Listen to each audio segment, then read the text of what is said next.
Welcome to Regent Park TV. I'm Isaiah. Today, we bring you a story from the heart of our community, where residents came together to learn about their legal rights and build stronger connections around safety and awareness. The event marked the first session of a safety awareness and wellness workshop series launched by the Regent Park Safety Network. The first session in this important series took place at 180 Sackville Street, where Regent Park residents gathered to take part in the Know Your Legal Rights when interacting with law enforcement workshop, an important community dialogue about understanding and asserting our rights. The initiative is co-chaired by Leonard, Swartz, and Haidja Abubakar, who continue to support residents in creating a safer, more informed neighborhood. The workshop was led by Nat Paul from the Canadian Civil Liberties Association, director of the education program, who emphasized that legal education isn't only for classrooms, but also vital in community spaces and newcomer organizations. The session explored the legal rights section of the Charter, governing how individuals interact with police, courts, and the justice system. This issue is deeply important to the Regent Park community, as understanding our legal rights helps strengthen trust, confidence, and safety for everyone living here. rptv reporter Thundercloud was at the workshop to speak with Nat Paul. Hello, and I have Nat here. And Nat, can you tell us a little bit about the workshop, Know Your Rights, when interacting with the law and the police? Yeah, so absolutely. So I'm here with the Canadian Civil Liberties Association, and my role there is I am the director of the education program. And the education program is not just for schools. We also work in a variety of community settings, including ones like this, community centers, but also a lot of work with newcomer organizations, because we understand that there is, it's certainly not limited to newcomers, but a real gap of understanding what our rights are and how they're protected and how they're guaranteed, and how we can work harder to assert them and work harder to make sure that everybody understands what they are and how they work. So today we're going to be focusing a little bit more on the section of the Charter which is called Legal Rights, which is the portion that governs our relationship with law enforcement, so police, with the courts, and all of that kind of stuff. So I'm hoping we have a lively discussion. Now, let's join the full community discussion from the Regent Park Safety Network's Know Your Legal Rights workshop. The Canadian Civil Liberties Association is a legal organization. We are the people who take the government to court when the government makes rules or does some kinds of actions that are arguably or are in violation of the civil rights and liberties and freedoms that we have in Canada. And this is a very special relationship. Like, I like to sort of think of democracy as a deal. I would like to advance the idea that democracy and law is not just something which is handed down, which we all follow, but to remember that in a democracy, all of us are constantly giving our consent to be governed. And the government has to win that consent from us. It has to win that trust from us. And it has to be respectful of that trust. It is a very, very precarious relationship. And so every day we are involved in this give and take where the government is doing what it's doing, and we are looking at the limits of what it's doing and thinking about whether its actions are reasonable. And so we go to court when we think the government's actions aren't reasonable. So some of you may have heard of some of the cases that we're involved in right now. Is anybody aware of a law in Quebec called Bill 21? Yeah? Yeah, you look skeptical. How do you feel about Bill 21? I'll wait for you to, yeah. I'm always the guy who's chewing.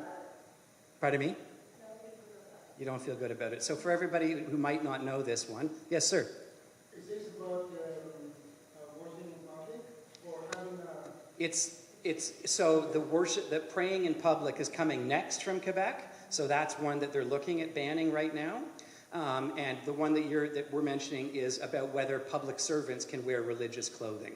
So there's a law in Quebec right now that says public servants aren't allowed to wear religious clothing. So it's hijabs, it's kippas, it's turbans, it's a whole variety of different things. Fundamentally speaking, we have freedom of religion in Canada, and we have freedom of expression in Canada. And one of the ways we express our religion is through the way we dress ourselves.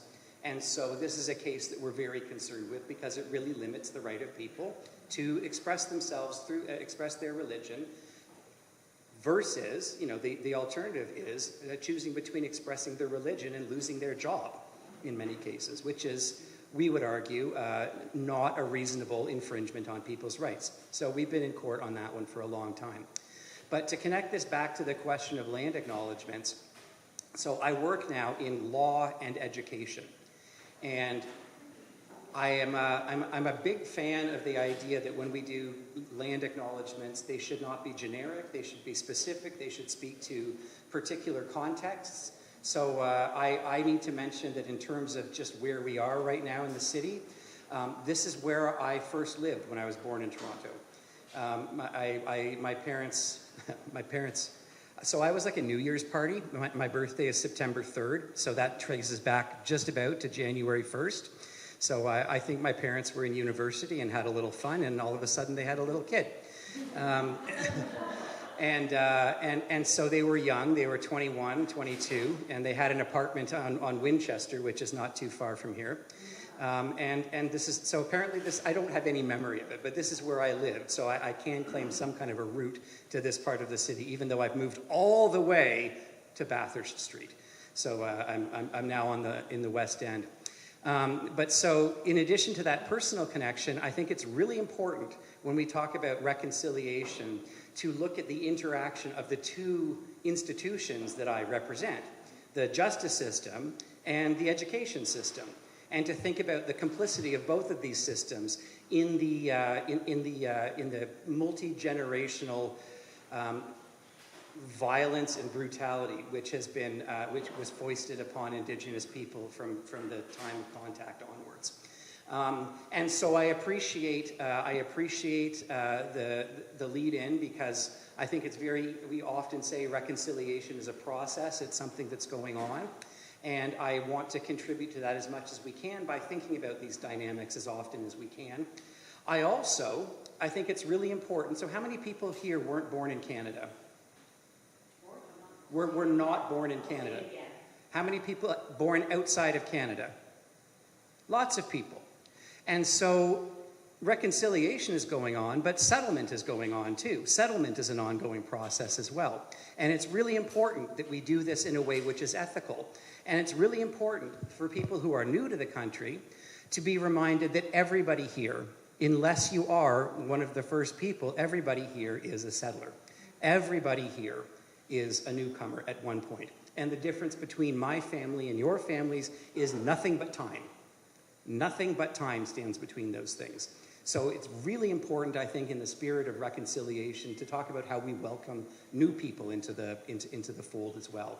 And to talk about what our civic responsibilities are, what our government's responsibilities are.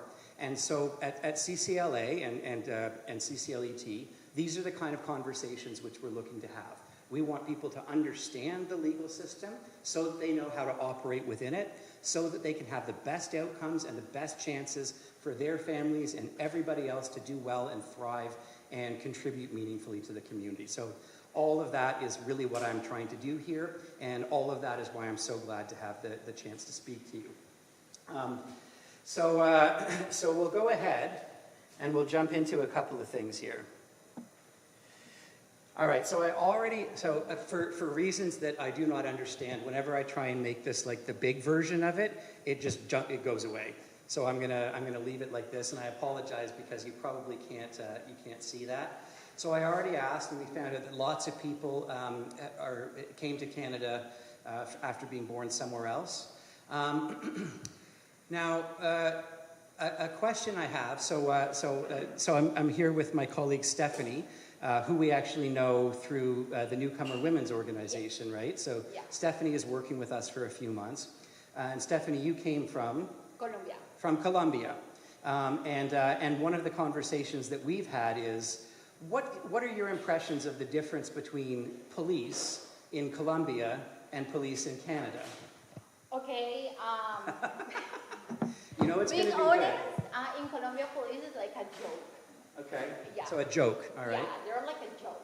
But here, when I came here, it's like they look very strong, and yeah, sometimes we're afraid of them when you just recently come here.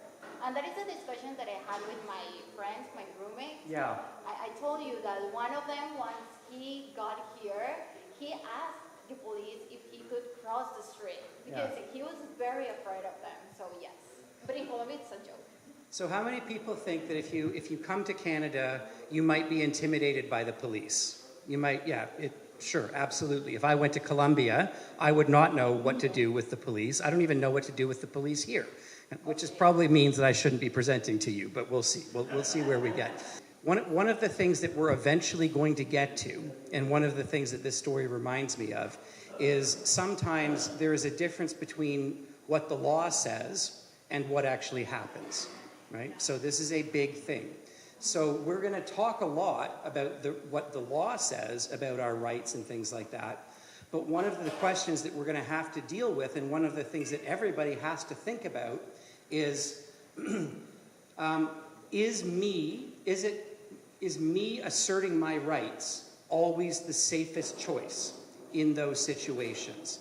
And I think this is very difficult. And I appreciate you raising the question of race and minority status in this, because this is not a question that people who look like me have to wrestle with very often. It is a question that racialized people have to think about in a way which is quite different than the way I have to think about it. So I'm hoping that we'll have some time to explore that a little bit later on. So we're going to get into some of these scenarios in a moment. I'm going to do a little bit more front matter here. Okay, so this is a great place to pick up from where you left off. Not all police are bad. Not all police are bad intentioned. But sometimes policing as a practice has issues with it within its root. And individuals are given power and given extraordinary power, as a matter of fact. And in many cases, I think most people would argue that it makes sense for police to have some of the powers that they have because of the danger of the work they do. That doesn't mean that they're always respectful of everybody's rights, but it is a complicated situation. So we do need police, and we also do need police who will be respectful of rights, behave ethically, and really they're an important part of the democratic system as well, because they help us do well in society, and they help us protect our communities and things like that. So it's not the case that all police are bad, but you guys have heard this expression, one bad apple, right? You know what when people say that, they sort of forget that the second half of that expression is, does anybody know what the second half of that is? Spoils the whole bunch is the important part, right? So when we talk about that, it's not adequate to say, well, it's just a few people. If it's just a few people, then the entire system is problematic. Then the entire system has something that's wrong with it. So we're going to be working from that perspective. Not that we're saying individual police are individually problematic, but the whole way we approach policing has some issues with it. So let's learn about this a little bit here. So according to this question says, and I'm sorry it's probably very small, according to the law in Canada, can you be arrested without being told why? No, that's not by law, but they do. So it's very interesting we will actually get into the difference between what is an arrest, what is a detention, what is a conversation, because all of these things have different meanings, and all of them have different rights associated with them at the same time. But your point, I think, as well is, again, not everything that is laid out by the law is exactly how it happens. You mentioned sort of brutalizing communities and things like that. Is there anybody here who has heard the term Starlight Tour? No? This is worth a Google. So this is a practice that was happening in, I'm going to say Saskatchewan and Manitoba, mostly. And this would involve police officers picking up Indigenous men who had been in a bar fight or had been, who were just out, and driving them 3 hours outside the city in the middle of winter. Yeah, now you've heard of it. Yeah, now you've heard of it. Yeah. And leaving them there. And leaving them there. Dumping them there. Starlight tour. Out at night. Like garbage. One of these guys broke this story open because he made it back. So he walked. He maybe Regina, maybe Winnipeg, I don't know.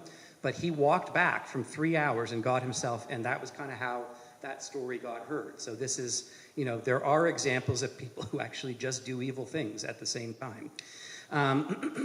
So you cannot, in fact, be arrested without being told why in Canada. Yeah, actually, if you wouldn't mind, that'd be great. Then I don't have to keep, walking. Yeah, just look at me and I can change. I'll do a dance. Okay. That'll be the signal. So yeah, how about searching your home? Are the police allowed to search your home anytime they want to?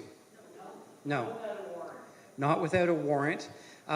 So one of the things when Mark and I were talking about this is Mark mentioned that there had been incidents of people of police coming into houses and without consent and doing things like searching and in some cases taking things. Is this something which you folks have heard about? Yes. Yes. Okay. All right. So again, the question is what is supposed to happen versus what actually happens. Because the police are not allowed to enter your home and search it without a warrant unless there's a really, really good reason for doing so. Like a really good reason might be something like they watched you walk into the house and you were carrying, 100 bazookas with you at the time. And they were like, oh, okay. So seeing you with 100 bazookas, that gives me a good enough reason. Or, if they see that your house is on fire and you've thrown some evidence into the house on fire, let's say you've got let's say you have a nice gigantic bag of cocaine with you kind of thing. And you've said, oh, well, my house is on fire. I'm going to throw the cocaine into the firehouse. The police might then make an argument that says, well, I'm going to go in and search it because that evidence is going to be destroyed. Does that seem reasonable? Yeah. To me, that seems reasonable as well. So what they can't do is just sort of come and say, and this is what I've been made to understand happens.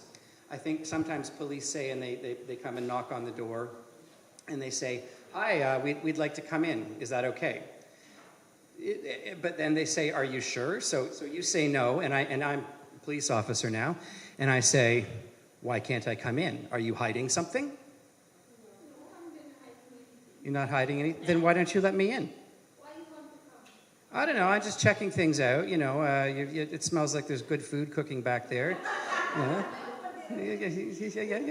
So we've heard, though, that sometimes police use intimidation and use their authority to enter places. And I mean, like, there are Toronto Star stories about this, about people who've had large sums of money taken. Oh, yeah? One of my friends. Yeah.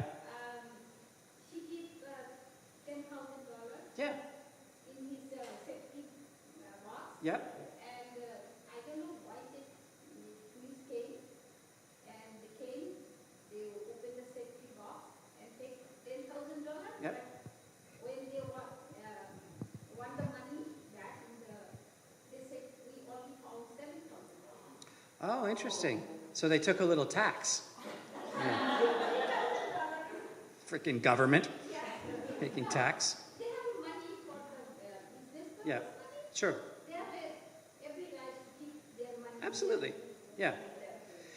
And and the interesting thing about this is if they don't come with a warrant, then there's no record of them being there, right? So that's one of the interesting things that happens as well. Oh, they have a warrant. Okay, so we'll talk about the warrant as well, because the warrant is a very specific thing. But, yeah. Okay. Amazing how that happens. It's inflation. It's Donald Trump and the tariffs. My friend at the back. So this is great. I really like it that we're talking right now, because I did want to talk about body-worn cameras and how that matters. Because I can see an argument on both sides of that. Sure, Mark. Yeah. What could she have done, like, in order to prevent that from happening? Is there some kind of document that says, okay, I thought I give you guys 10 grand for it? You know what I mean? Like, is there some kind of paperwork that should have been... At this point, so this is probably a really good opportunity for me to say I am not a lawyer, which means that some of the specific answers to questions I'm not going to be in a position to give. It sounds to me like, so when police execute a warrant, and I'll show you an example of a warrant later on. So when police execute a warrant, they can't just go and they can't just go and say, so I'm going to pretend that you're a judge, okay? And so I'm going to go up to the judge and I'm going to say, hey, Justice Caden, how you doing? You know this character over here, this Mark guy over here? I hear he's got all kinds of bad stuff going on in his house. So can you just sign me a little warrant? And that way I'll just go into his house, and if I find anything bad, I'll be able to take that and use it as evidence against him. So that is not how it works.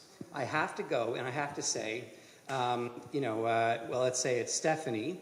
I have to be able to say, hi, Justice Caden, I want to go to Stephanie's house, and I am going there because I have 3 days worth of police surveillance that says people keep going into her house with small bills in their hand, and they come out with little baggies full of something that looks like crystal. And we've filmed this over and over and over again. So I would like you to please give me a warrant. And in the warrant, I'm going to say, I expect to find a lot of little baggies. I expect to find some kind of controlled substance. And that is all that I expect to find. So that is what I'm allowed to look for. And then when I get there, everything that I take, I'm supposed to write down, and that's supposed to be part of a record. Now, I think in this case, probably what happened is the individual in question did not think to herself. I mean, she should have been given a receipt for the things that were taken. Yeah, well, see, that's the thing, right? So then even if there's what should happen, but if you don't know the rules, or you're not comfortable, or you're scared, one of the questions that we ask in the legal world is, if you don't feel like you can exercise a right, or if you don't know that you have that right, do you even really have that right? Right? So if you're not in a position to use it, or if you're being scared out of using it, then you really don't have that right, because it doesn't do you any good. So she should have gotten a receipt, and the receipt should have said, $10,000, but maybe when they got it back, magically it had, maybe they put 7,000, or maybe they put something else and she didn't notice it. So the answer is not a satisfying one. And this is one of the things that I've come to realize since I've been doing this work. A lot of the time, the basic answer that you have to give people is not a really good answer. There are times when these abuses do happen, and the most that we can do about it is be aware of it and stand up against it when we see it happening. But this takes a collective, which is why I think it's really amazing that you guys are doing this with your community here. And this, by the way, has been a hallmark of underserved communities, at least in Toronto, for as long as I can remember. Like, my father-in-law was doing work with Jane and Finch in the 1970s and 1980s, when everybody thought that community was, a battleground, but it wasn't. It was a wonderful community with wonderful people who worked hard and took care of each other. So yeah, let's do the next one. So in Canada, people who are charged with a crime are guilty until they are proven innocent. Is that true? Is it the opposite? Are we innocent until we're proven guilty? Supposedly. Supposedly. Okay. All right. So let me ask you this question. If I put somebody in jail, am I treating them like they're innocent, or am I treating them like they're guilty? Treating them like they're guilty. Okay. So that should mean that there's about 40,000 people, I think, in jail in Canada right now. 40,000 people incarcerated. Which is, as a proportion, we're doing better than the States. The States is one of the only categories I think the 3 categories that I believe are the ones that the U.S. are number 1 in is percentage of the population that's incarcerated, infant mortality as a factor of a first world country, and belief in the existence of angels. I believe that might be what the three categories are, but don't quote me on that. Cancel the video. No, just kidding. But like so incarceration is a big deal. We're not treating people like they're free and innocent if we're incarcerating them. So out of those 40,000 people, what percentage would you guess of those people have been proven guilty in a court? A quarter. You think a quarter of them have been proven guilty. What do you think the other 3/4 are doing? I think that the other 3/4 is treated with hours of. So how did they end up in jail? Like what is the like? So, but you can't put somebody in jail. So okay, so you're saying that they're wrongfully convicted. Okay, so we're not doing wrongfully convictions here. We're talking about people who are convicted. So what percentage of people are convicted? Can I ask you a question? Sure. Are you talking about prison or jail or federal or? In both it counts in both cases. No, not detained. So I'm talking about people who are part of the prison population. I saw a hand at the back there in the green cap. Did you have a guess? Maybe you said some of them are convicted, so the rest may be waiting trial. That's it. That's actually what it is. So out of all of those people, so what it is about 75% of the people in Canada who are in jail right now have not even had their trial yet. So if we're saying that it should be 100% of the people in jail should have had a trial and should have been found guilty, 75% of those people haven't even had their trial yet because they're waiting for bail. How long do you think you might wait for bail or wait for your trial? If you're sitting in jail and the government says we think you're going to run away, we don't think you're going to come to your trial, we're going to put you in jail until the trial. How long do you think that can be? I feel like I'm at an auction. I'm like, here's 6 months, a year, yeah, 1 year, okay. At last one at the back. 2 to 3 years is a pretty good guess. So this actually depends on the kind of charge that you have. So if you have a less serious charge, something that comes out of the provincial court. So in Ontario, that's the Ontario Court of Justice. The Supreme Court has actually made a decision about how long you can spend in jail. So the Supreme Court says if you have this lesser charge, you should not be in jail for more than 18 months waiting for your trial. That's 18 months without having been found guilty. If it's a more serious charge, what they call the presumptive ceiling gets higher. So it's now 30 months for a more serious charge. I saw a question at the back.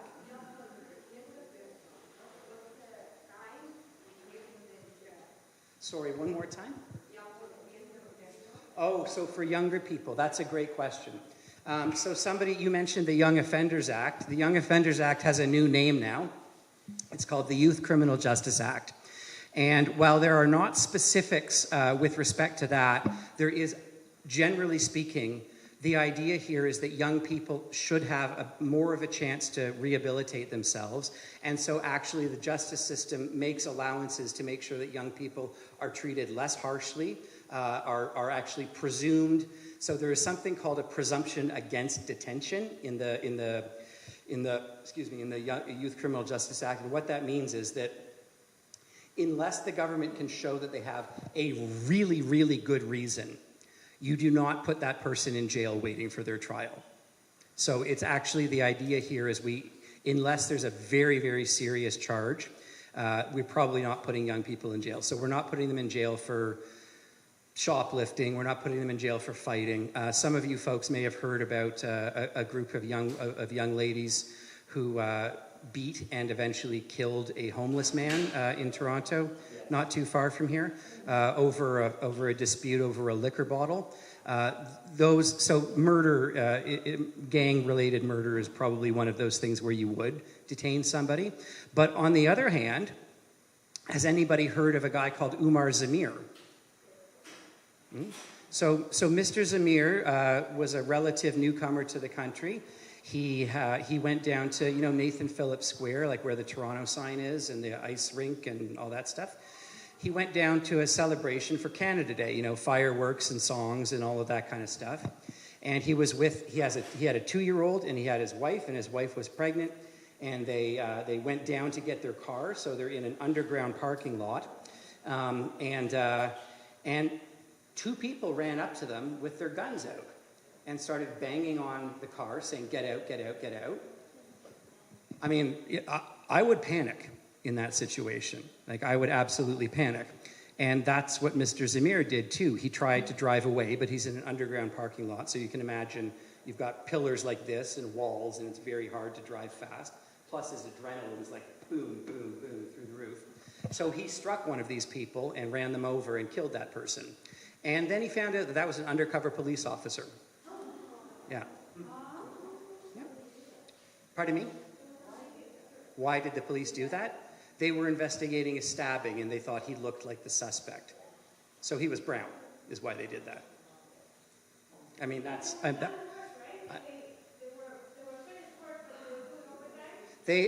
no, I mean, they're undercover, so they were...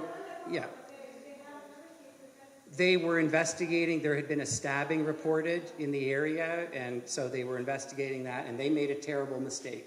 And unfortunately, that officer lost his life because of that mistake, which is very serious. And because a police officer was killed, people said, "That's a cop killer. Don't give him bail." Right? But he did get bail, and he got a really good lawyer. So this happened in July of 2021, and in April of 2024, he was declared not guilty of all of those charges. Yeah. And it was a terrible case. It should never have been brought. If it hadn't been a police officer, we doubt that it ever would have been brought. But you can imagine that if we had listened to the people saying no bail, that man would have been in jail for almost 3 years. He would have missed the birth of his child. He would have lost his job. He would have lost the capacity to support his family, and he would have left his wife alone with 2 children under the age of 3 to deal with, right? Really, really difficult. So that's kind of some of the other work that we do. And when we think about what our rights are in the context of the justice system and the police, a lot of it also is what happens after the police. It's what happens in your court trial. It's what happens if you are incarcerated. The thing is, the Charter of Rights and Freedoms protects us at all of these points. So if you've heard the right to be presumed innocent, that's a charter right. If you've heard that you have the right to have a lawyer, it's the charter that says so. If you've heard that you have the right to defend yourself and the right to have your case decided by a jury, all of that is the charter. So that's the law that protects all of that stuff. Can we do the next? Oh, you did? Hey, look, it's the charter. Look at how good you are. Because you were talking about the charter. Very good. See, like we're like all simpatico here. Okay, so can we do the next one as well then? Yes. Yeah, and so that's actually, as I said, this is what we're focusing on. So there's lots and lots of rights in the Charter. If I say you have freedom of what? Speech. Wonderful. That's a really important one. Some people would say freedom of speech or freedom of expression is maybe the most important charter right, because without that, how do you fight for the other ones? How do you, if you don't have the right to criticize the government, how do you fight for your other rights? If we have freedom of religion, we have freedom of conscience, we have freedom of assembly, the right to get together. Can you imagine a world in which somebody might think that a gathering like this was politically dangerous and say, no, you can't meet with your neighbors? Do you think there are places in the world that do that? Yeah, absolutely. So one of the things we always try and keep in mind is that even though there's some things that are better about Canada, Canada is not perfect. There are a number of very, very problematic things that happen. We've heard one story, we've heard about Starlight Tours, and when we talk about these things, there are case after case after case of the Canadian justice system failing to live up to its expectations. What we're talking about here is all of the legal rights. So the legal rights are all of these things that we're talking about. Your rights when you deal with the police, your rights when you deal with the court, and your rights that when you're dealing with incarceration.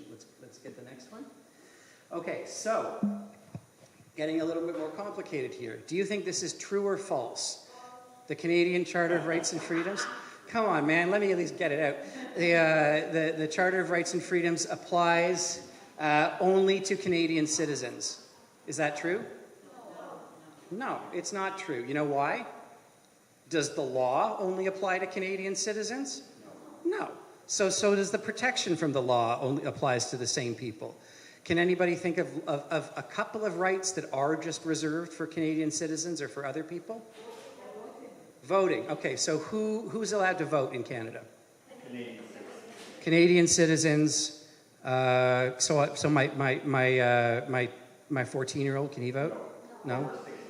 Over 16? 18. But you're not too crazy, because there's actually a group of kids trying to sue the government to get the voting age lowered to 16. Which is kind of funny, though, you know, because you can vote for the leader of a political party when you're 14. You can vote for the leader of the NDP. You just can't vote for them when they run for federal government if you're 14 years old. It's a little bit silly. Do you guys have any idea who was allowed to vote when we started voting in Canada? Men only. So I'm looking for 4 descriptors. Men? What else? White? What else? British? No, not British. French. No, not French. It's all covered by white. Right there. So upper class, having property. You had to own land, which meant that you were rich. So we got rich white men over the age of 21. Hands up if you're a white man over the age of 21 who owns property. Does this look like it does? I know. Let's go, man. Let's go. Let's make some new rules. Yeah. So does this seem like good democracy to you when in this room the two of us have all the power? No. And there's one other right that applies only to Canadian citizens. And you know what it is?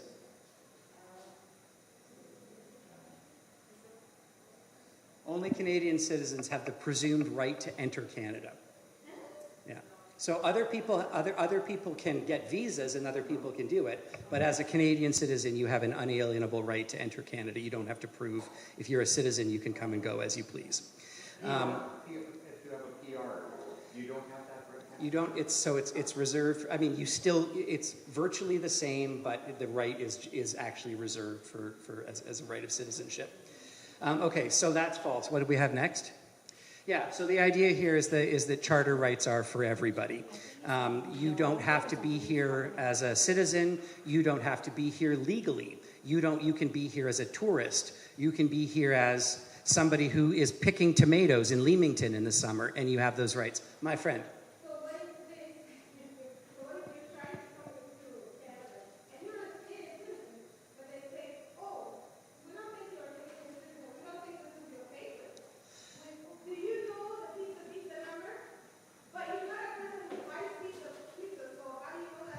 You know, the number also changes in what city you're in. So in Ottawa, I grew up going 9, 6, 7, 11, 11, 11, but in Ottawa, 7, 6, 7, 11, 11. See? Yeah, it's not even the right. So that's a great question. What happens if you're challenged? So they're not supposed to be able to do that. If you're carrying a valid passport, their argument is to say, well, then they would need to prove that your passport is invalid, and they would have a really hard time doing that. But the question that you're raising, I think, is one that we should be thinking about, which is, again... But this is the thing, that we never ask a white person this. No. So a funny story. I used to live in Montreal, and in 1995, there was a referendum in Montreal about whether or not, or in Quebec rather, about whether Quebec should leave Canada. And they said only Quebecers should be the ones who are answering this question. And I was living there as a student. I'd lived there at this point for a year. And the people came around it's called enumerating, to make a list of everybody who's allowed to vote in this question. And they took a look at my wife my girlfriend then, now my wife and I, and they're like, yeah, you guys look like Canadian, you look like Quebec residents. But lots of people who've been there for much longer, who didn't look like me, maybe they looked a little bit more like you, were challenged about whether or not they had the right to do that. And I will say as well, so one of the things that we're looking at right now is in Alberta, They have recently said, we're going to start making people put their citizenship on their driver's license. Yeah. I know. Why?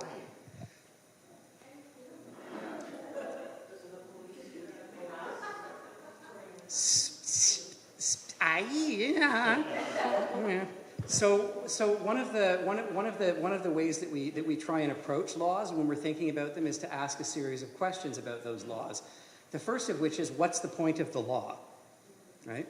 So what is the point of this law? It's not entirely clear to me. And so if you can't know what the point of the law is, it's also very difficult to know whether the law is working, because it becomes impossible to measure the impact if you don't know what it is that you're trying to measure. Some people have suggested that this will make it easier for people who don't have things like passports to prove their identity. Other people have suggested that so under what circumstances are you required? Oh, well, this is actually a police question. Who can force you to produce your identification? Can I? No. Can Stephanie? Government officials, including the police.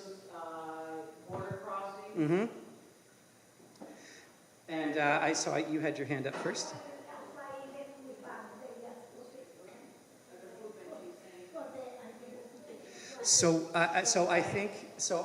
I actually used to do distribution at a food bank. And so one of the things that's difficult there is, and this is terrible, but a food bank is usually supposed to serve a particular geographic area. It's supposed to serve one community. So sometimes they ask people to prove that they live in that community before they come and get the food. That's my best answer. So yeah, so you don't just steal a piece of mail out of a mailbox and come and, I mean, it's gross, right? Because people should just be given food. But then you, from the food bank's perspective, how they do it is they get these donations in, and they know they're going to see, they know they're going to see 75 people every single day, and they have to make sure there's enough food to give to people. So that might be part of why they do it. They're also not the government, and there's a difference between the government forcing you to produce something. And the reason I think it's so important to say these are government officials is because then they can treat you differently, can't they? Like, do you think that there's a likelihood that a police officer might look at your citizenship and decide that they might treat you differently? I mean, look at what's going on in the U.S. right now, right? You've got these ICE guys, the immigration, whatever they're called, literally running down to Home Depot before laborers get on trucks so that they can arrest people they think are illegal only because they're Latin American. So my friend in the sunny shirt, you had a question as well? Yeah, so also, whenever the doctor's office will ask for ID. Yeah. But the last probably for your, I still call it OHIP, but that's so that they can process the billing and stuff like that. And, I had a fun experience where they didn't notice that mine was expired, and then my driver's license expired too, and then I found myself at a rental counter in Calgary trying to get a car, and they're like, you can't drive, you don't have a license. You had your hand up as well.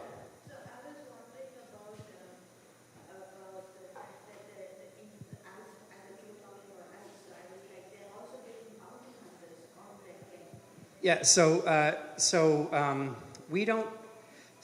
we don't have bounty hunters in Canada, and that's a good thing. I mean, when we talk about bail, right? So in the U.S., you generally have a system where the more serious the charge you have is, the higher your bail is set. And that becomes a really huge problem in terms of, racialized communities and communities that are already marginalized, because by virtue of being marginalized, they're more likely to come into contact with the police, which means they're more likely to encounter all of the things that come afterwards, including things like having to, post bail. But in Canada, we don't do that. In Canada, you have something called a surety.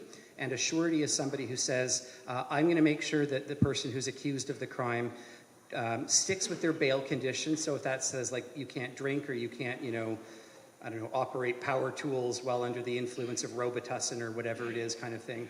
That person is there to make sure that you'll do that and to show up for court. And if you don't show up for court, that person is on the hook for some money.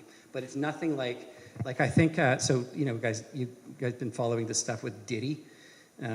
So Diddy offered like $53 million in bail, and they wouldn't take it because of the severity of the charges that he was faced with, kind of thing.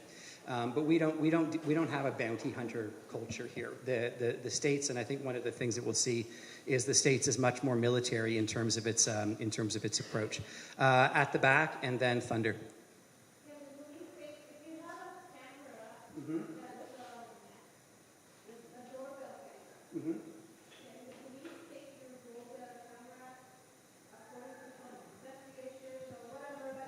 They can ask you for it. So this is actually a thing which is happening more and more now. No, to the best of my knowledge, the answer to that is no, unless they have a warrant. So if they can go to a judge and say, okay, so this is my house, okay, and here's my doorbell camera, and right over there, somebody is brutally assaulted, kind of thing. And my camera picks it up, right? So they can come to me and they can say, do you have doorbell camera footage? And I could say, yes, here it is. Or I could say, no, I don't want to share that with you. In which case they could go find a judge or a justice of the peace and say, we have a really good reason to think that there's important evidence, so we can subpoena that. We can ask for that. They could.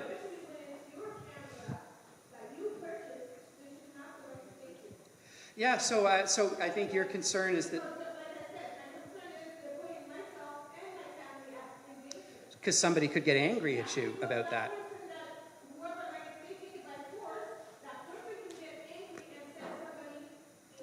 It could be.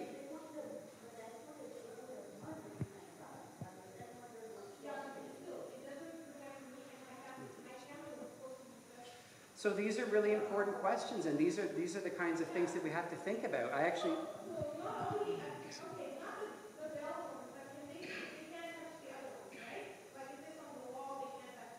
Oh, they can't touch anything without either your consent or a warrant. So again, even with the other ones, they can still take it even with a warrant?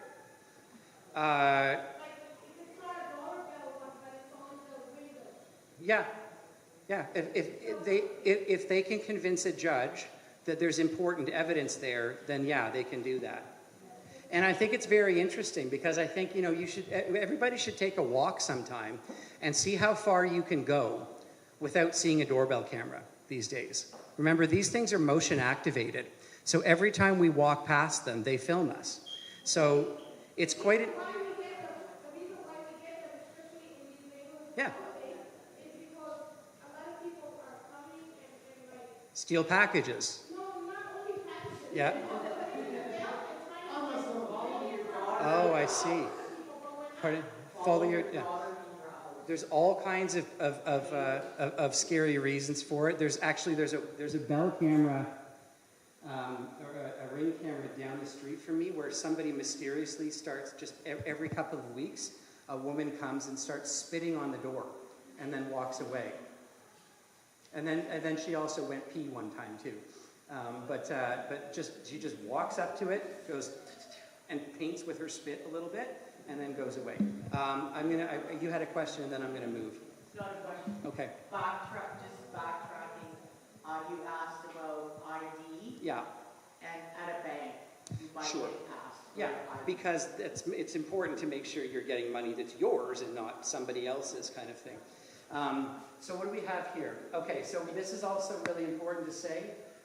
Who does the Charter protect us from? Everybody? The government? Businesses?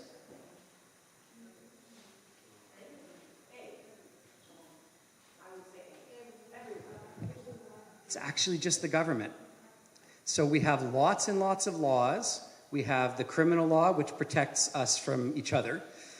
We have all kinds of civil law. So we have law that tells us what can happen in education, laws that tell us what can happen in our families, laws that tell us what can happen at work, laws that can tell us even some similar things that can happen if we're shopping or if we're trying to get an apartment or all of these kinds of things. But the government one, if we go back to that relationship, that question of democracy, the relationship between the government and the people is so important that it has its own law just to regulate that relationship. What's next? Okay, so we're gonna, after all of this, we're gonna talk a little bit more in depth about police and the Charter of Rights. We're not gonna go into all of these. I'm gonna speak mostly about sections 8, 9, and 10, which is the right to not be unreasonably searched and have your stuff taken, which is, section 9 is the right to not be arbitrarily detained or arrested. So that means the police can't stop you or arrest you without having a good reason. And the rights that you have when you are arrested and what sorts of things kick in then. So what do we have next here? Okay, so in terms of this stuff, police can stop you if they have a reasonable suspicion. If I'm a police officer, can I just, and if I want to talk to Stephanie, for example, does Stephanie have the right to walk away from me if she doesn't want to answer my questions? Yes. Yes, she does? Okay. All right. You're right. But here's how it goes. So now I'm going to be an officer again, okay? Hello, Stephanie. Hi, I'm Officer Nat. What's your name? Stephanie. Okay, so she didn't have to tell me her name, but she did it. And do you live around here? Yes. Oh, okay. Do you have proof of your address or anything like that? No. You don't have proof of your address, but I'm supposed to believe you live around here, huh? Mm-hmm. Okay, and why are you here right now? You're not from this neighborhood, so why are you here? Just walking around. You're just walking around like because it's beautiful weather. It's raining, Stephanie. It doesn't sound good. I love rainy days. Oh, that sounds like a lie to me. Nobody likes rain.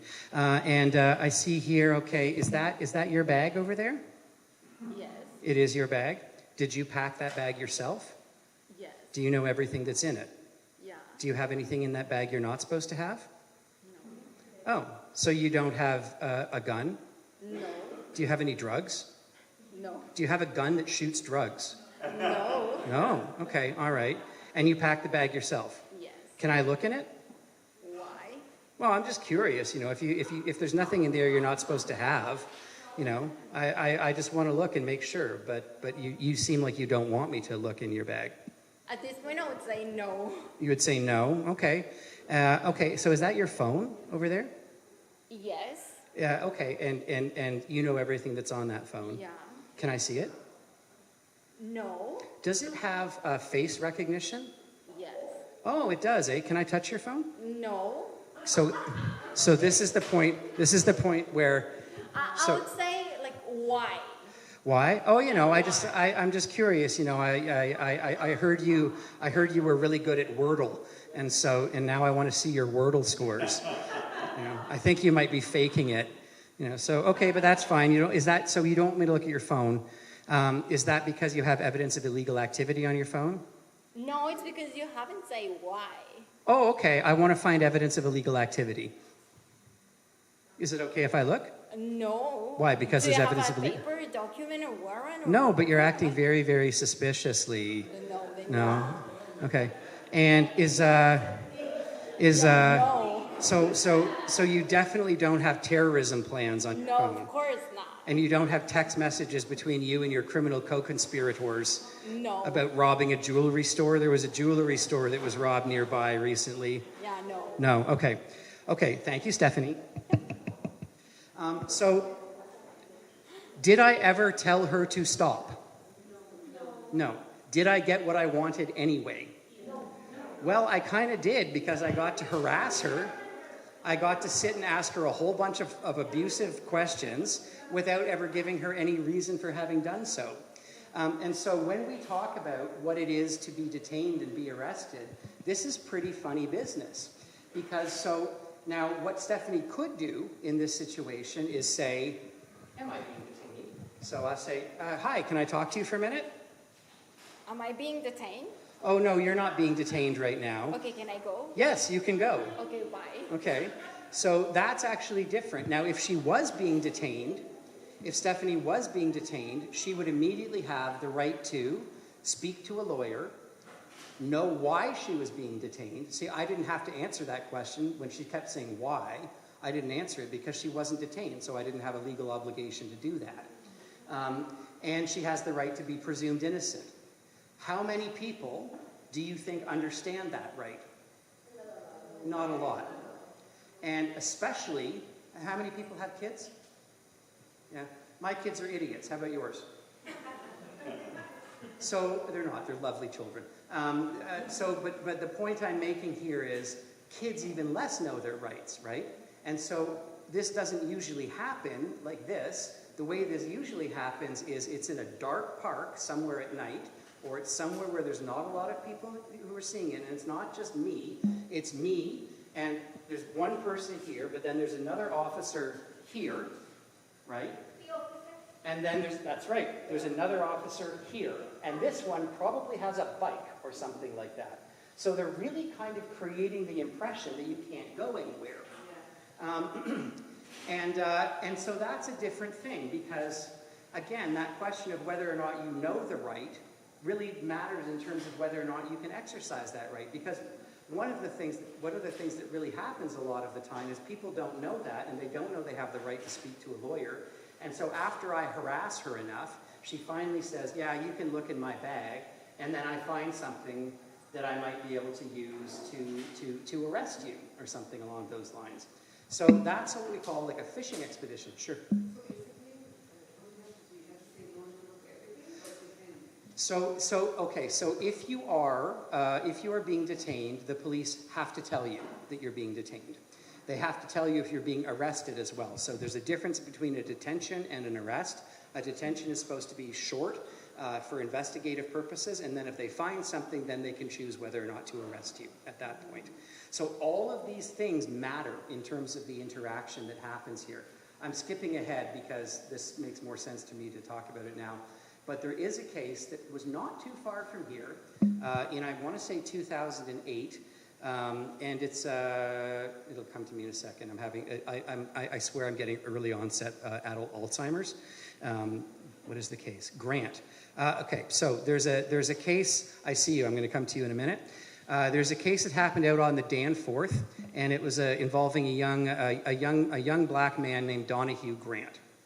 And Mr. Grant was just hanging around. He was doing nothing in particular. And police officers came up to him, and they approached him because they said, well, you look suspicious, right? You're looking suspicious. Which means you look black, right? Like, you know, so they came and they came up to him and they did exactly this. They said, "Who are you and what are you doing here?" And he's a young black guy with 3 police officers around him, and he's like, "I've got to watch myself. Like, I need to keep myself safe." And so he kind of cooperated, and eventually, and at one point, the police officers said he moved his hands, and the police officer said, "Keep your hands where I can see them." Right? Keep your hands where I can see them. And that mattered later for the court, because as this interaction transpired, as it continued to go on, eventually this harassment led to Mr. Grant saying, as a matter of fact, I do have some things that I'm not supposed to have. So one of those things was an illegal gun. So he had a gun with him, and then he had some amount of marijuana. I'm not sure how much. It was before marijuana, the law changed, so any amount would have been a violation of some sort. A loaded weapon is very serious. An illegal loaded weapon is a very serious thing to have. But on the other hand, they've completely violated his rights, and they've been pretty racist in doing it. So the question is, what should the justice system do about that? And so, well, it turns out there's actually a test for this. There's actually a set of questions that we have to go through. And so one of the things that the court assessed is, what is the defendant's psychological state at the time? And they came to the conclusion that, particularly because the police had said, keep your hands where we can see them, That communicated to Mr. Grant that the police were in control of that situation and that he was within their custody, and he felt that he was obliged to comply. And the Supreme Court agreed with him. And they said, okay, so this is a new category of detention called psychological detention. So the law actually says that if you believe that you are under the control of the police, you have the same rights as somebody who has been told that they're under the control of the police. But then you have to go to court and argue and make an argument that says you believe that that was the case at the time. My friend in yellow, you had something to say at the back.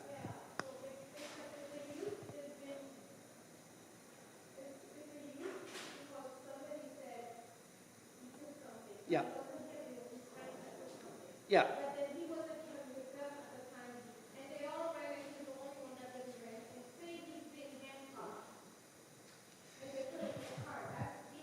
That's 100% being detained, absolutely.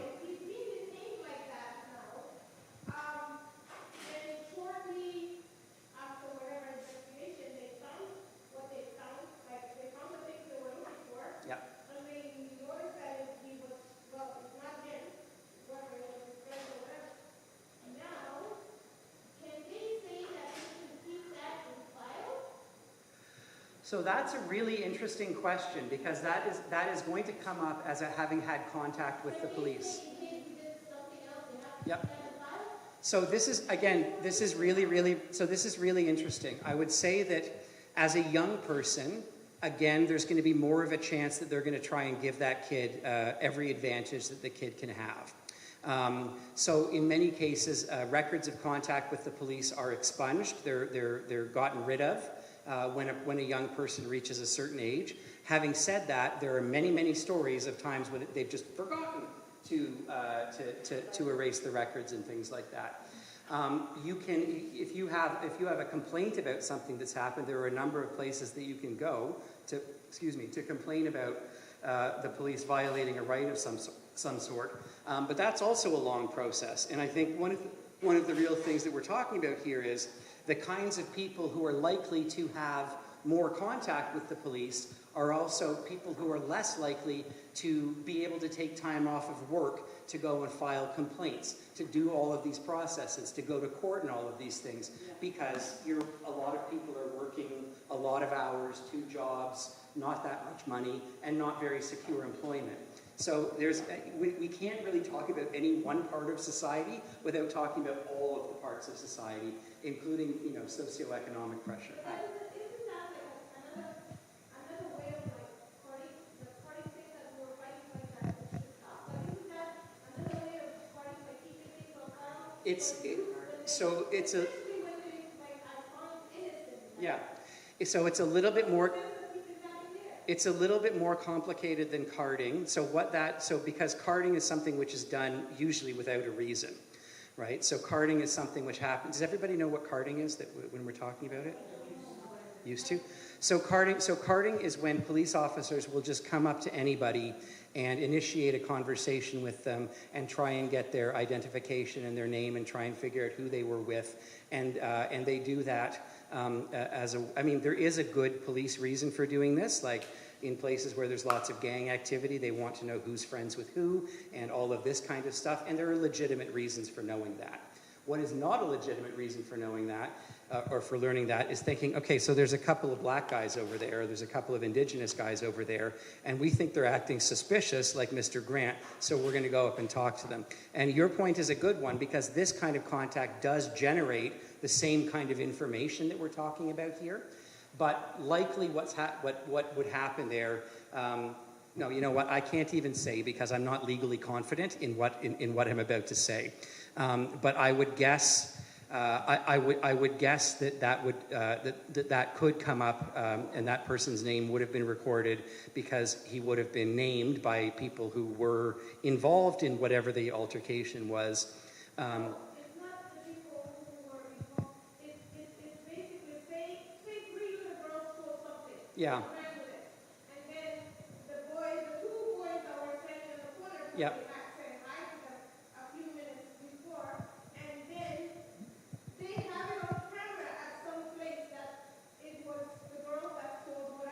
Yep. And gone with it.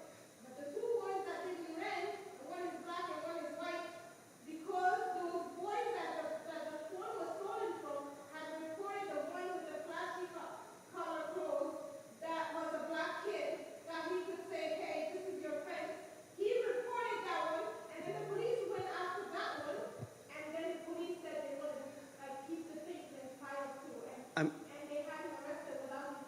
I'm getting the distinct sense that this might be a true story.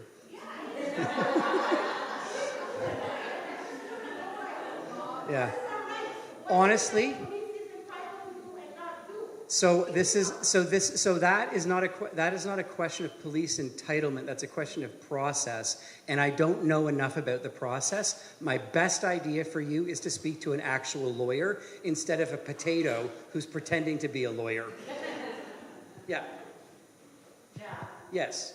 How do we know, or how does one know if you're being detained or not? So the easiest way is to say, am I being detained?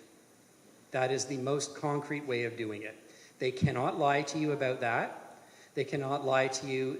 So if you are being detained, they have to say so, and then you are forced to comply with any lawful orders that they make. If you are not being detained, they are compelled to tell you so, and you are free to go, even if they keep talking to you. I've got one at the back.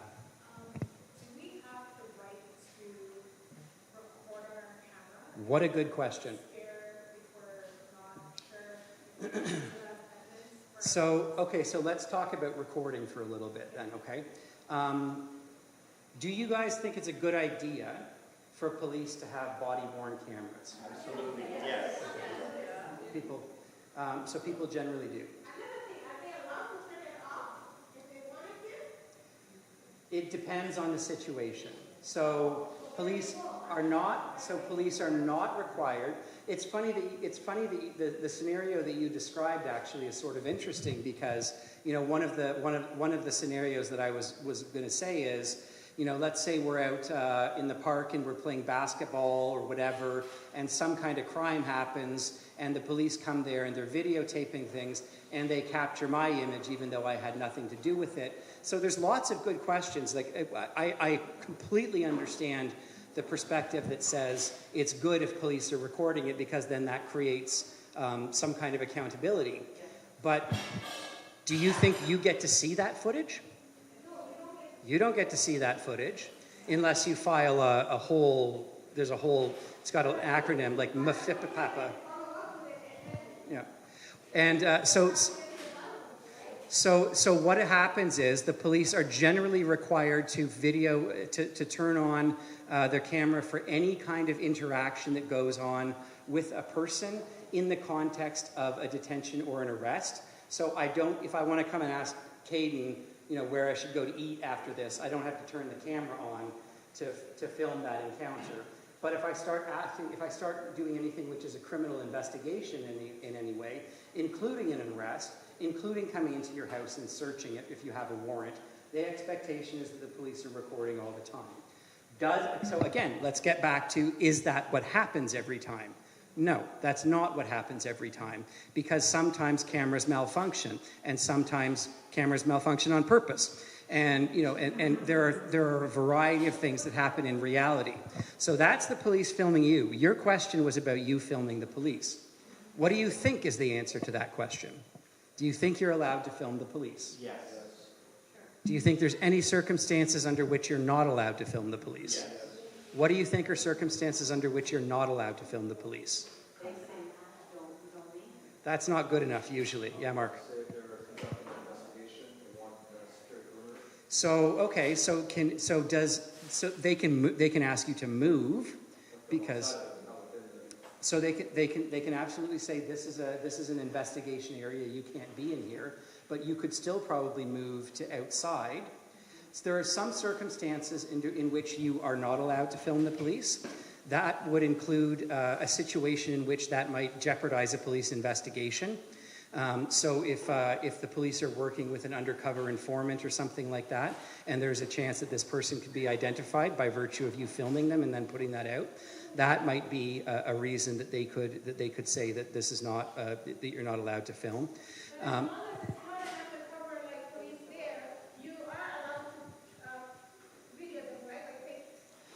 So again, we got to talk about the difference between what the law says and what actually happens.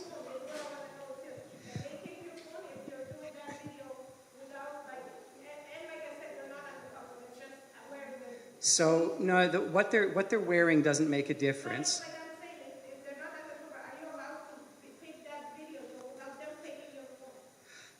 Generally speaking, the answer to that question is yes. There are some exceptions. Again, if the police feel that it's going to compromise an investigation or put somebody at risk, then they might. And what's tricky about this is they don't have to prove that their reason is good when they say no. So what happens in practice is that sometimes officers will say, don't film me, and if you film me, I'm going to take your phone away. And that's wrong. That could be wrong, but they might do it anyway. And then you're sort of stuck in a situation where you have to fight for your rights after the fact, kind of thing. So again, really important to think about what the law says versus what happens in practice, I think, because that is a thing that can happen. So sometimes they are using their power, and it could be somebody who has a mental health, and they're really roughing up so badly that they don't need to, which is Sure. shouldn't be happening. So you should be able to take a video of that and show that if they're being. So I think that generally speaking, the courts are in agreement with you that as long as there's no compelling reason to tell you to stop, you should be able to film. You should be able to film the police in those situations. And another thing is that sometimes when they're roughing up like a mental health person, all they want to do is put them in the big criminal prisons like a criminal, when that person is really not a criminal. They just have a mental health reason, and if they get roughed up, obviously they. So mental health and policing is a huge issue. I'm just going to call you AC/DC because it's on your head and your shirt. Yeah, I wanna request my sister to time out. She's taking over the conversation. Would you continue, please? Is that okay to learn? Sure. Okay. No, I'm happy, and everybody, this is your space as well. So if Maybe everybody, you want to leave the questions at the end. it's hard for me to do that because there's so many good questions that come up in the context of things. But I'll try and move through. Hello. I have a question. Sure.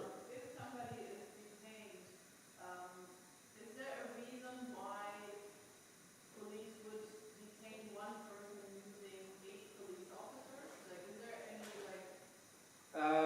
profiling of how much police force is dedicated? I was going to tell a story. Does anybody remember the name Sami Yatim? Yes. Okay, all right. So Sami Yatim was shot and killed by police officers in 2013. He was on the Dundas streetcar, and he got on that streetcar around Yonge and Dundas. Sami was high as hell, just to be clear. He was really high, and he was not behaving like a good community member. He had at one point exposed, so there was a Justin Bieber concert in town that night, and he exposed himself to a couple of young, what do you call Bieber fans? Whatever they are. Believers, yeah, that's what it's called. And then shortly afterwards, as the streetcar continued westward, he pulled out a knife, and people panicked, and actually the streetcar stopped right close to my house, Euclid Avenue, and everybody panicked and ran off the streetcar, and the streetcar driver called police, and a lot of police came. So we had somebody who was having a mental health episode, as you described in the back, and instead of having social workers come, the police came. And I think there's a good question here about whether or not we're giving police adequate training for these kinds of situations, because we are throwing them into very dangerous situations some of the time. In this case, unfortunately, Mr. Yatim was shot by one police officer. He was initially shot 4 times, and then he fell down and he was dead. And then the police officer shot him like 5 more times. And then tased him. Yeah, that's right. So that is not it's not a good answer to the question, but when there's a threat of violence, I'm not surprised if there are a lot of officers that respond. One officer shot him. And I'm going to go off on a bit of a tangent here because this is very interesting. This is the first, and I believe so far only police officer to have been convicted in one of these deaths in Ontario. And the way they convicted him, this is so interesting. Because of the 2 rounds of shooting, they decided that there were actually there were 2 charges involved there. One of them was the police were charged with second-degree murder. They were also charged with, or this officer's name is Forcillo, was also charged with attempted murder, because it is not only against the law to kill somebody, it's also against the law to try to kill somebody. And the Crown, the prosecutors are very intelligent in this case, because they treated those as 2 different charges.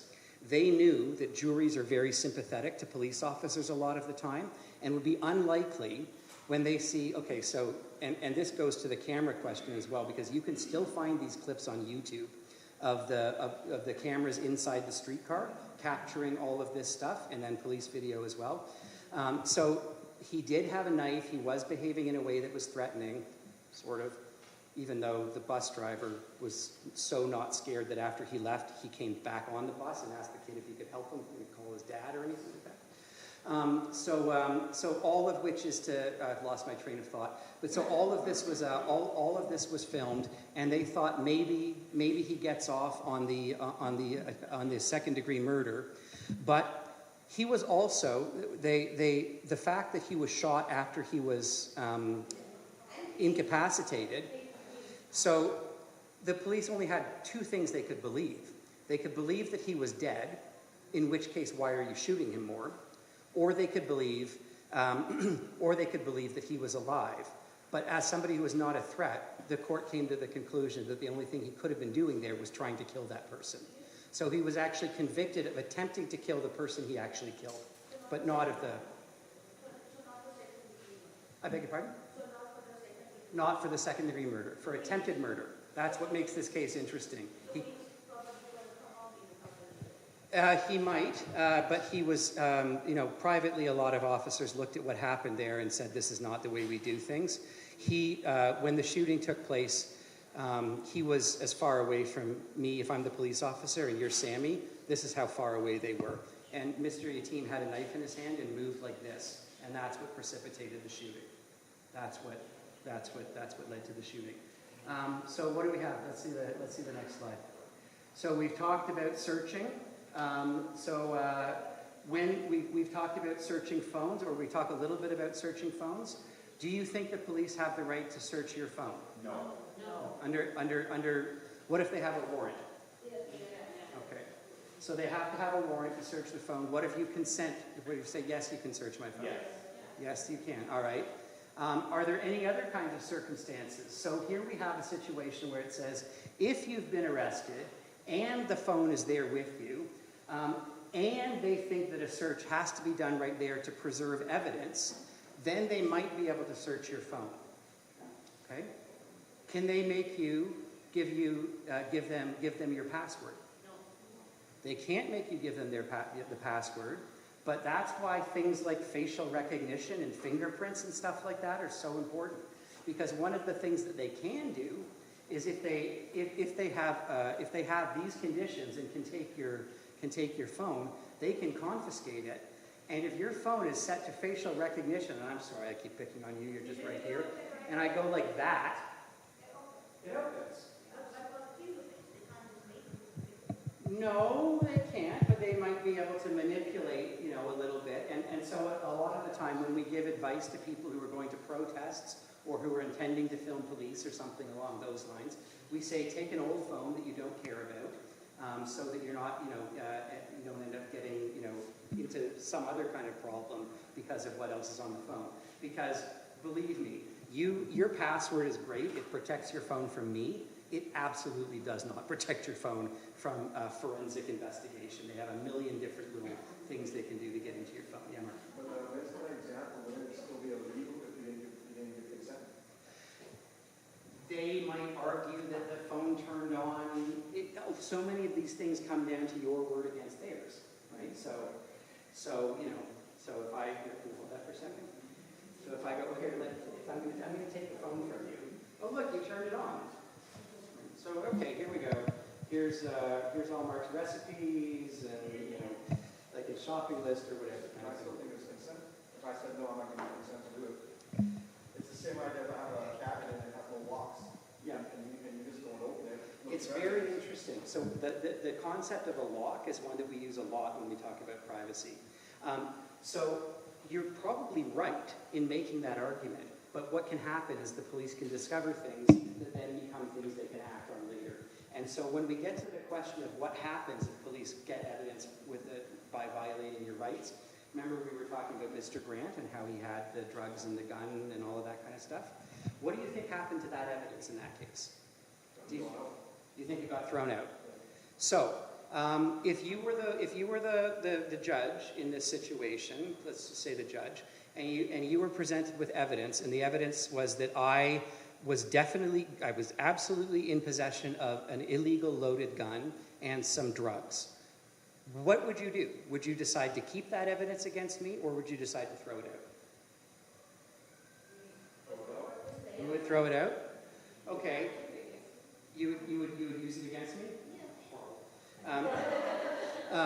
So what if the evidence wasn't guns and drugs? What if I had a body with me, a human body? What if it was a duffel bag, and I have human remains in there? Does that change your answer? Yeah. So what if? You can see where I'm going with this, right? It has to do with the seriousness of the charge in this case. And so what happened in Mr. Grant's case was they actually wrote the whole test. They changed the law so that there was this thing called psychological detention, which they could talk about and which we can now use in further court cases. But they still convicted him. Right? They convicted him not of the drugs. So what happens is a judge will do a balancing test, and they will basically say to themselves, which of these choices is going to make the justice system look worse? Is it letting somebody go when we have evidence of a serious crime? Like a loaded gun. A loaded gun. Or is it prosecuting somebody in a way that violates their rights? Which of these things is going to make the courts look worse? Which is a great point. It's not up to me to answer that question, but it's when we talk about activism and we talk about how we engage with our communities and things like this, these are absolutely points that you guys can talk about. So in this case, they threw out the drugs because the drugs weren't too serious, but they kept the gun evidence against him because they thought the gun evidence was serious. And I will tell you that I've been lucky enough to in my life, spend a lot of time speaking with judges and defense lawyers and crown lawyers, and that's quite normal. So something which is dangerous is much more likely to be kept than something which is not dangerous. And that's because the justice system is really concerned with public perceptions of fairness. So what do we have next? Okay, yeah, so this is a really interesting one. This is a real case. So they're looking at, so this is R versus Collins in 1987. So the charter's only 5 years old at this point. So we have a woman who is rumored to be carrying drugs. An officer approaches her, says he's a police officer, grabs her by the throat and puts her to the floor. The reason he grabs her by the throat is to prevent her from swallowing a balloon full of drugs. Yes, sir. Yeah, good to see the full screen. I honestly can't, because when I do that, if for some reason, we can try again, but it's bugging me too. But so. Oh yeah, okay, that's a good idea. Ironically, I can't actually see anything because I'm. Okay, all right, so that's what we'll do. Look at this, eh? It took an hour and a half to remember that you can zoom in to. Right. So, throat hold so you can't swallow the balloon. And in fact, she did have a heroin balloon in her hand. So she's arrested for possession. Is this a reasonable search? No. I leave it to you. No? Yes. You say yes. Why do you say yes?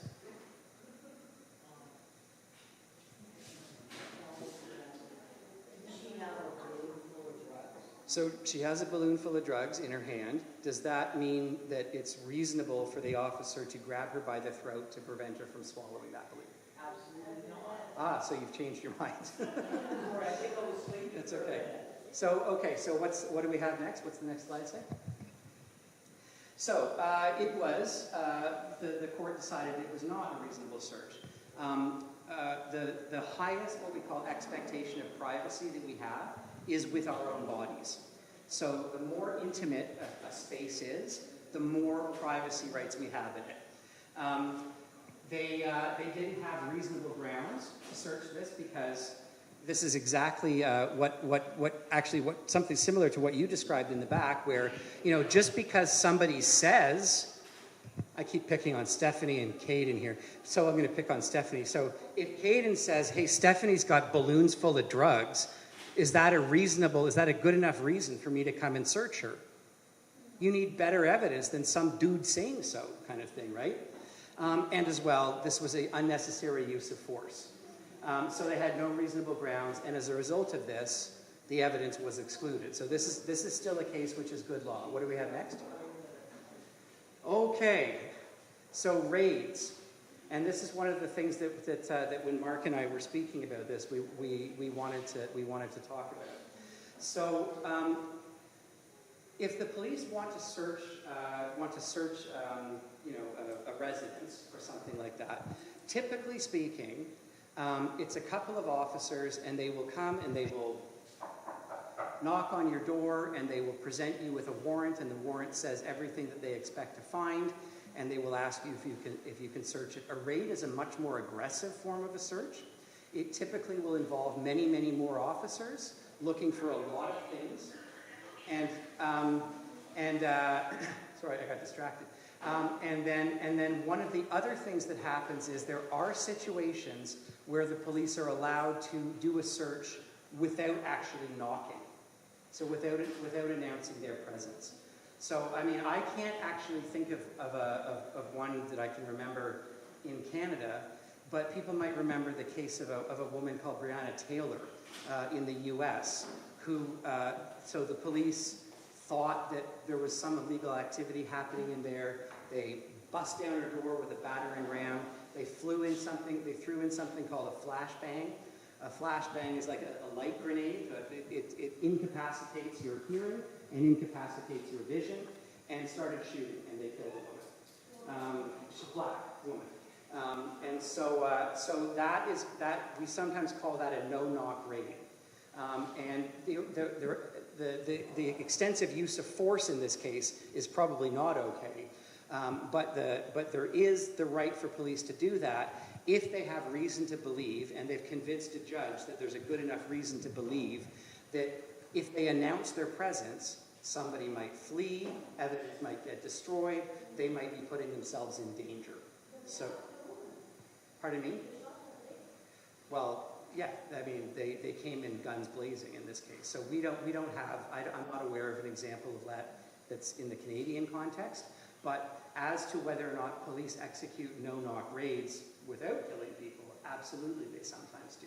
So if you can imagine, there's a whole world of guns and gangs, task force and things like that, where they are doing really sophisticated intelligence and really sophisticated surveillance work, and have reasons to believe sometimes that there might be a gun stash or they might lose crucial evidence or something like that. In which case, because you can imagine, if they go, and I go, who is it? And they go, police. I might be like, just a minute, and then start throwing out all. I'm naked as I take my clothes off. So you can imagine that might give them time to get rid of stuff. But generally speaking, they're not allowed to search without a warrant unless there is what we call exigent circumstances, so something really critical going on. What do we have next? Okay, so I want to skip through some of these things. So let me cycle through. Yeah, we've talked about privacy. We've talked about bodies. Okay, so let me actually do search warrant here. I thought this would be fun.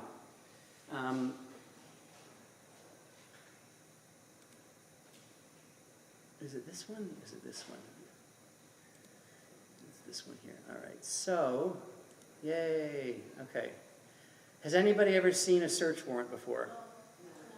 Okay. Maybe we're not going to be able to look at one because we don't have internet. No internet. Dang. Okay. All right. Well, I'm sorry. Because do you know what search warrant I had? Do you guys remember? Okay, so you know who Doug Ford is, right? I can email you the link. No, he's the current premier. He's the current premier. Okay, so you know who his brother was? Rob Ford. Yeah, he was the mayor of Toronto. He was a city councillor. Does anybody remember when Doug Ford had some problems? Or Rob Ford had some problems, right? Do you remember what Rob Ford's problems were? Crack cocaine.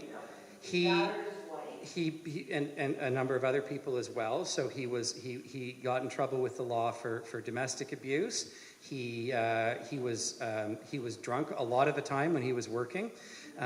He was videotaped smoking crack in Rexdale with a number of gang members, young youth, and he had a driver, and his driver's name was Alessandro Lisi. And what I was going to show you was the search warrant for Alessandro Lisi's stuff, which included a number of different cars, a number of different, sort of drug things. But I will give you guys the URL because it's just charge after charge after charge after charge. And it's on the internet. It's on the internet. Yeah, it's been scanned into the internet. So we do have a small image of one in the PowerPoint. Where are we here? Yeah. So I mean, this is, you can see. This is what a search warrant looks like. It sort of says, in the matter of whatever investigation, we have a warrant to search, and it sort of says, here are the things we expect to find, here are the sources of the information, here are the violations and the crimes. And so this actually, and then you will be given a copy of this if you are the person who is having the search exercised on them. But so we talked about, so in some cases, in the case of a no-knock warrant, you may not actually see this until after the search has taken place. So what do we have next? Okay, we talked about detention, so what's this? We talked about this, so okay. Okay, so we can do sort of short stories here. So here we have a kid called Alex. He's new to Canada. He's walking home from work when two officers approach. They say, "You're coming with us," but they don't explain why. He doesn't know English and he feels scared. He asks if he can call a lawyer, and the officers say, "Not now, but you'll get a chance." Does this seem like a lawful interaction? No. So what's wrong with it? No, lots of things. Learning what we've learned today. So what are some of the things that you think are wrong with this? Okay, first of all, is he detained? And how do you know he's detained? Because they say, "Come with us." Very good. And so when he's detained, he's supposed to be told why, and he's not told why. Anything else in here that's a problem?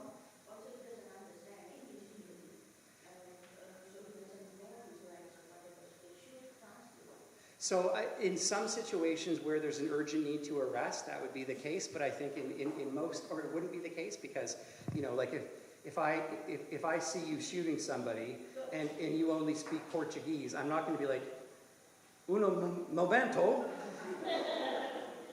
That's Spanish. That's Spanish. Oh yes, okay. Sorry. Como se dice in Portuguese? I don't know, right? I don't know. Yeah. Okay, so let's make you Spanish speaking. I'm sorry, the Spanish speaking now. Say, "Un momento, por favor. Necesito busco una traducción or something." So I'm not going to be like, "Hang on while I get a translator for you. You just keep shooting, and we'll get to you." When. So obviously not in every situation. But so yeah, in this case, it's obvious that he doesn't understand. Anything else that you see? What's the problem here? Is that where you were going to? I felt like yeah. So that's right. The rule is if you're detained, you need to be presented with the chance to speak to a lawyer immediately. And immediately doesn't mean in 5 minutes. It means now. Yeah. Then they are obligated to put you in contact with those. So they have a base of people who can speak to your very simple rights. It's not as good as actually speaking to a lawyer who works for you, but there are people who will serve in those. And all they're really able to do is advise you what your right is, and what they would say is, "Do not say anything." That would be basically the only thing they would say, is, "Do not say anything, we'll meet you later, or we'll try and arrange to meet you when you're taken into custody." Okay, so let's go ahead again. Yeah, so he doesn't understand the right to a lawyer, no explanation, and all of these things. Let's go ahead. Let's see what else we've got here. Because I think we're just going till 8, right? Yeah. Okay. All right. C. Gracias. Okay. I guess maybe this is maybe this is a good place to leave us then, because one of the things that we've talked about but not really directly addressed is how much racial profiling in policing interact with one another. It depends on where you are. It depends on what community you're in. So I know, for example, when we talk about carding and things like that, the Toronto Star did a series on this a number of years ago, and they found that in Toronto, if you're black, you are 4 times more likely to be stopped by police than you are if you're white. And if you're black, you're 7 times more likely to be stopped than other racial minorities are, kind of thing. And these figures bear out. So if you're in the western provinces, so if you're in Manitoba, Saskatchewan, Alberta, it's similar, but it's largely Indigenous folks. In other communities, in parts of Montreal, where there's a really big diasporic Arab community, Arabs are targeted. Brown people, it's BIPOC, right? It's Black, Indigenous, and people of color are far more likely. We see. Yeah, let's go ahead. So it's racial profiling. If somebody assumes that is more likely to have committed a crime because they're black. What else do we have? A landlord asking a student to move out because they're Asian and they think that they've got COVID-19 all over them. That's not police, but that's discrimination too. So that's covered by the Ontario Human Rights Code. What's next? Mine. Yours? Oh yes, it's you. Okay, yeah. So I'm a police officer or a security guard, and because Stephanie is Latina, I think she's probably got sticky fingers, and we're going around, I don't know, the grocery store, and she's stealing pineapples and chocolate bars and all of that kind of stuff. And so that's racial profiling, and that can happen in private security, but can also happen with police. What else do we have? Okay, so employer wants stricter security for a Muslim employee because they think they're involved with terrorism. This happens, right? Like, these things happen. Quickly, let's see what the next one is. Again, I want to distinguish between, we said that the charter is there to govern relationships between you and the government. That includes the police, because the police are part of the government. But we have laws that protect us from discrimination in other places. So this is a restaurant across the street from where I used to work. This group of young people, excuse me, they went to the restaurant. It was Mr. Wickham, this guy. It was his birthday. I think he was like 26. And they went out for dinner. And they sat down and they said, we'd like this and this and this and this and this. And the restaurant said, you guys have to pay before we bring you your food. And so they were like, there's lots of other people here. Did you have to pay for your food before they brought it to you? No. Did you have to? Oh, and look at this. We're the only black people in the restaurant at the same time. And, for me, the funny part it's not funny at all, but the interesting part of this story is the Ontario Human Rights Commission was literally across the street. So in my fantasy world, they were like, screw this, and marched, across and filed a complaint, which didn't actually happen, but I like to pretend that it did happen. But they did end up filing a human rights complaint, and Mr. Wickham won $10,000 for the suffering that he had endured as a result of having what we call adverse or unfair treatment on the basis of his race. And maybe this is a good place for me to leave it, because I talk about this case with young kids all the time, and I say to those young kids, is it worth it? Was justice done in this sense, right? So he suffers racism, and he gets a $10,000 settlement. So does that even the books? No. It took him 4 years to get that settlement. 4 years, going to court, all of those things. And again, coming back to where I started, I am unlikely to suffer this injury. But it seems to me that the kind of damage which is done to you through racism, through that insult to your dignity as a human person, is not something that money fixes. So he's got a little bit more money in his pocket, but that doesn't undo what happened. The same way, if you're talking about, we have a young person with us now. If we're talking about somebody who is irreparably hurt by police, no settlement, no declaration that what happened to them was wrong is going to undo that damage. We sometimes say you cannot unscramble an egg once it's been scrambled. You can't go back to that. I think I've been talking a lot, so I'm going to stop now. But I just thank you so much for being here and for your attention and for your wonderful conversation and intelligent questions. Thank you so much for watching. Don't forget to like, comment, share, and subscribe to our YouTube channel. Also follow us on social media, and for more information, check out our website.